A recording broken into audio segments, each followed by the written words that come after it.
with SAG-AFTRA finally striking a deal to end the longest strike in actor history, I think we all have a few things on our mind, like upcoming movies, auditions. When are we going to get paid? What are we going to get paid? Also, award season.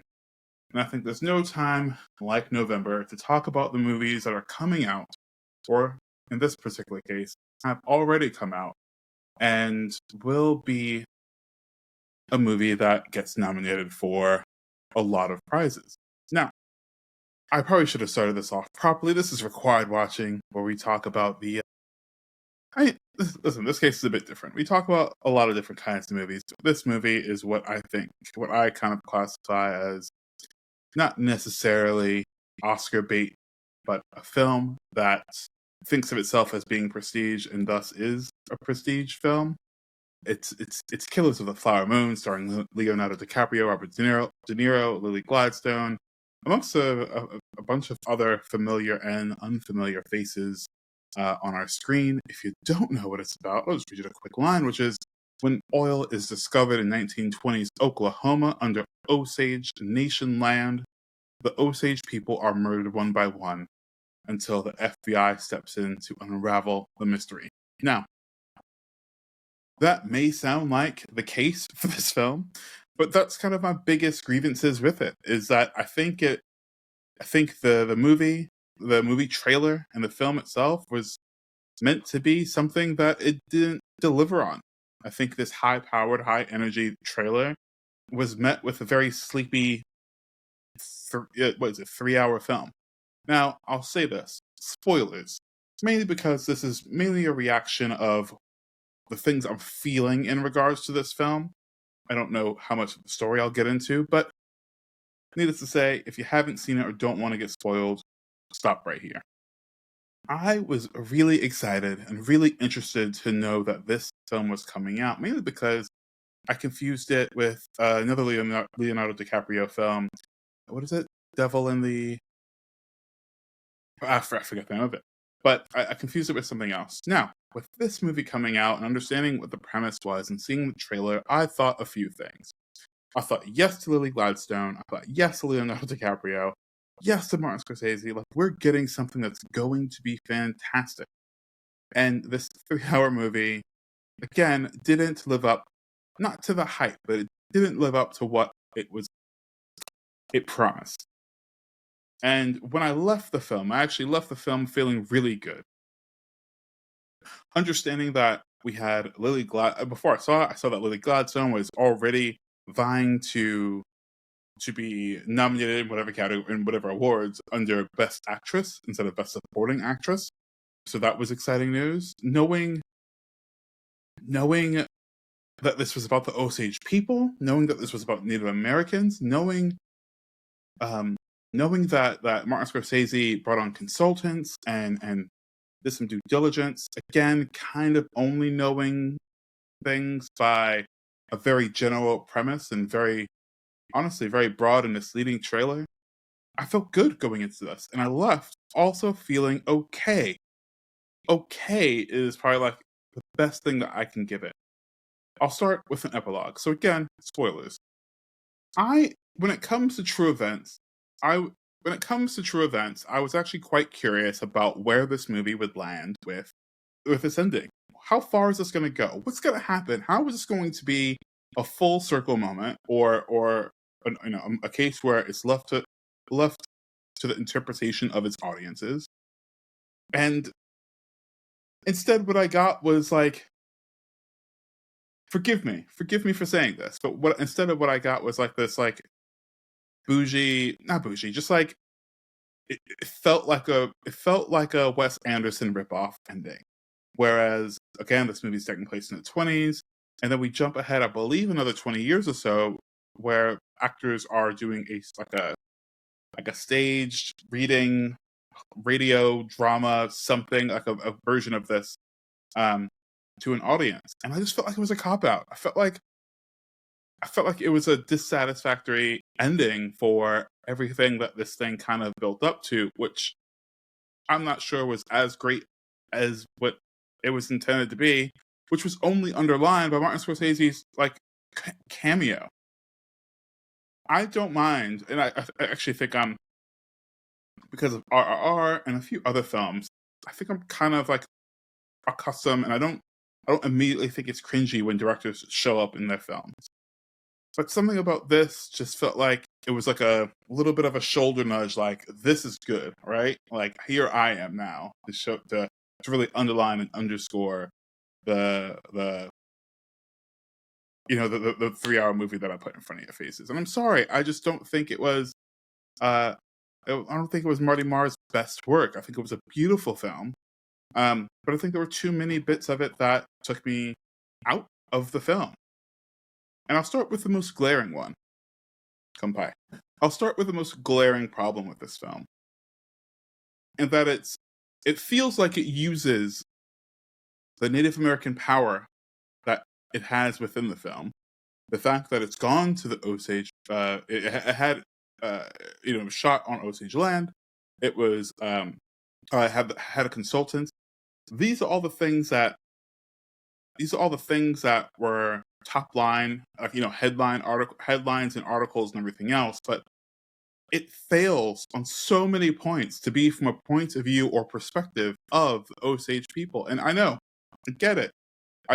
People are going to say that's the point. People are going to say the whole point is Leonardo DiCaprio's character and Robert De Niro's character, and how the white man and the Americans go on and do what they've always done to Native Americans. And I get it, except so we know this. This is stuff that we know.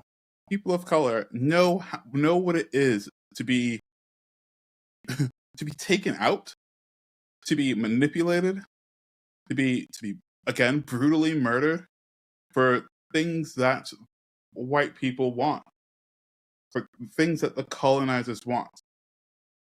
The thing that was most interesting and caught my attention and kept my attention for so long, besides Lily Gladstone's performance, which is standout, if you ask me, really, really good. I wish we had more of her. Like another problem is that I personally didn't know, as someone who is part Native American, which is facts, I didn't know any of the history of the Osage people. Them being rich, them being on this oil riddled land and having money and having chauffeurs and having, living like the Real Housewives of Osage County, like quite literally up there in the upper echelon.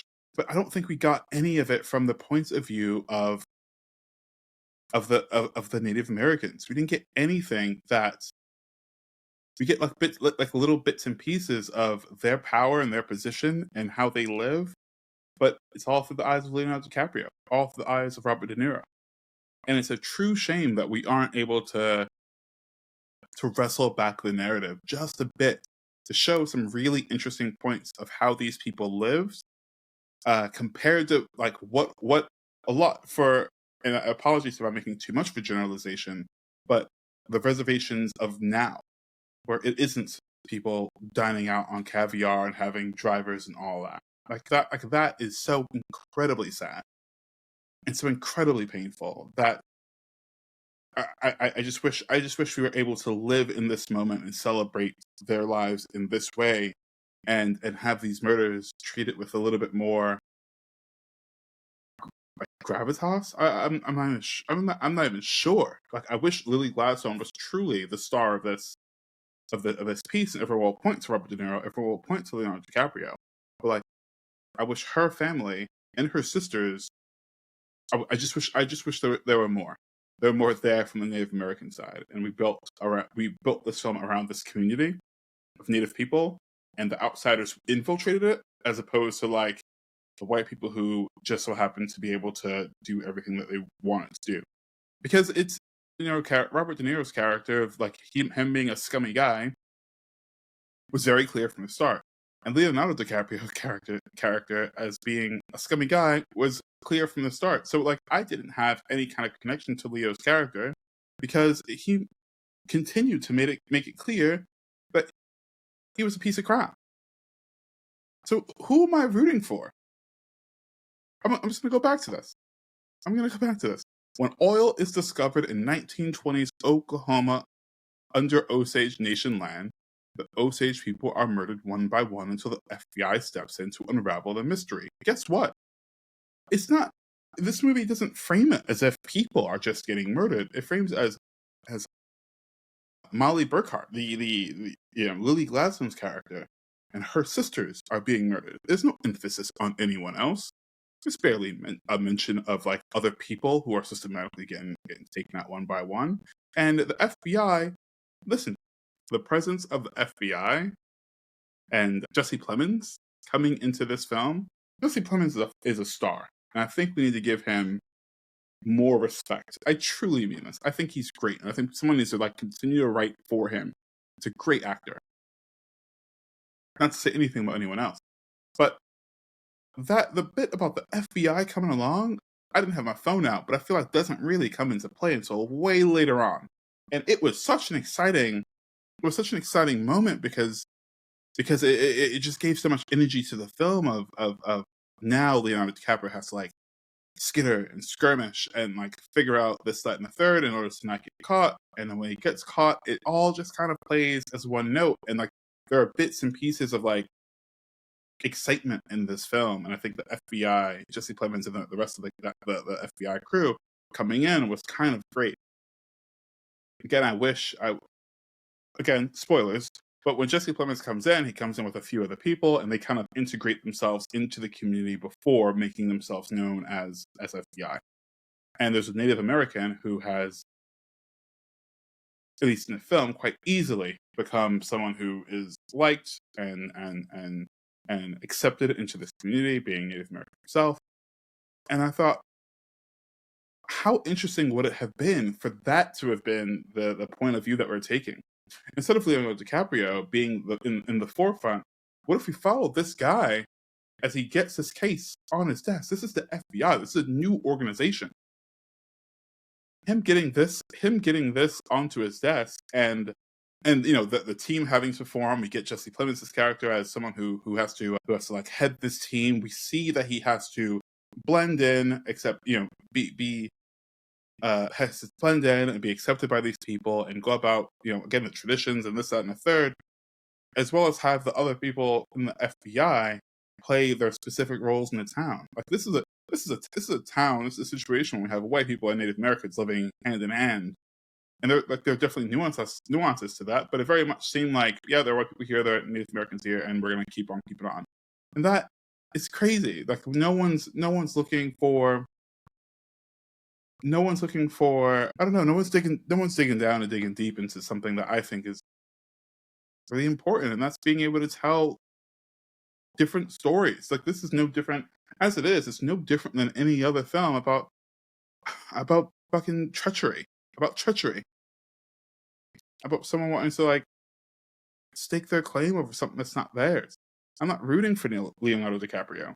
I'm not rooting for Robert De Niro. And then you like have the nerves to take Lily Gladstone out of this in like this drunken state for what feels like a very, very long time, not drunken, but drugged up state, for what feels like a very, very long time. And I don't get it. I just don't get it. Like, who am I with? Who am I sitting with in this film?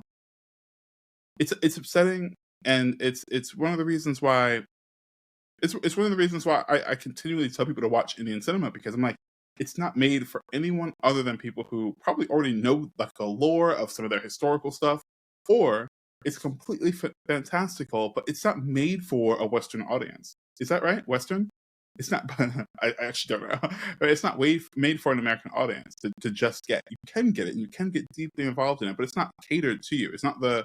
It's just not being wrapped up in a nice little package, in the nice little Hollywood package, just for you to consume it. They're making it their own way. And there's certainly different pockets of filmmaking industries that do it that way.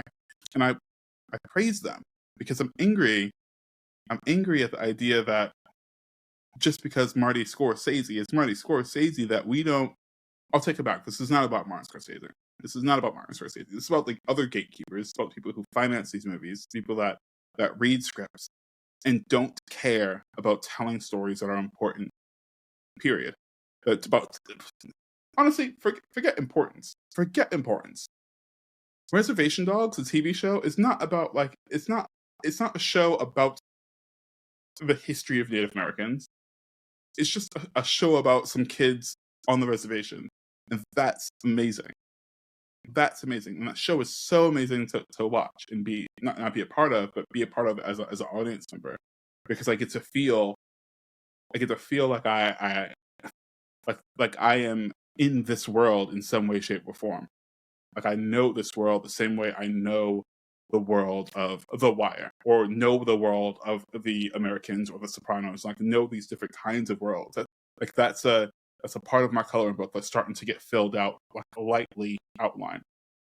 And I'm thankful for people like Taika Waititi and Jermaine Clement and all of these people from other parts of the world who were able to make their way in and somehow convince these gatekeepers to be able to tell different kinds of stories. It's important. It's important. It could not be more important. And I honestly don't care if Killers of the Flower Moon was a completely made up story or not. So the fact that it is a true story, there should be so much more importance on how we tell that story. And to then have, because the headlines are look at all we did to keep it authentic, to then have those people turn around and say, I'm a little bit disappointed with how this film came out because it doesn't have the right point of view, is telling. It's telling. People aren't going to just stand behind it because you paid them. They need to feel the authenticity. And I'm not honestly, I'm not even saying that Martin Scorsese isn't the right person to make this film. I'm not saying, I'm not even sure who wrote the film. I'm not saying that these people aren't the right people to tell the story. But I think it's important to be able to tell the right stories. And if they told the right stories, maybe it wouldn't be them in it. But I think those people who have that power should empower themselves and other people and bring other people up to be able to tell those stories. I think it's really, really important. I did not realize I'd go on a 20-minute rant, so I'll end this here. As we all love Barbie, we all love Oppenheimer, we all love these big budget movies. I really could not stress more to please watch things that are outside of your realm. Watch movies from around the world and recognize there are stories other than the ones that we are continually force fed. Because on the backside, I really enjoyed Barbie actually. But on the backside of Barbie, we'll get, oh, what was that? They just announced something really silly. Oh, the Zelda movie. So we're gonna get a live action Zelda, and on the back of like One Piece or The Last of Us and Barbie, it's exciting, but I'm not as hopeful as I would have been a year ago before all these movies came out, because it just feels like a grab for dollars instead of this collaborative need to tell a story. And that's a true shame. Show business is show business, and we all need to make a dollar, but there's also a lot of room for caring about the films that we're making. I think this is why Christopher Nolan movies do so well. Even when they're not doing well, they're doing really well. Greta Gerwig just has increasingly become a superstar, already a shining light, right? And Baumbach and them, but they care about what they're putting out, and it's not just about making something to make something. People who take their time to tell stories that are important to them and passionate to them seeps through every frame, from trailer to other promotional materials to the end credits. And that's what makes people also fall in love and care. And I wish people understood that. It could not be more crucial. Anyways, if you stuck with me, thanks for sticking with me. Now that the actors are back, let's get some movies made. Let's get some good stuff done. Let's put away the content and get back to art. Peace out. Damn balloons. I have to remember that.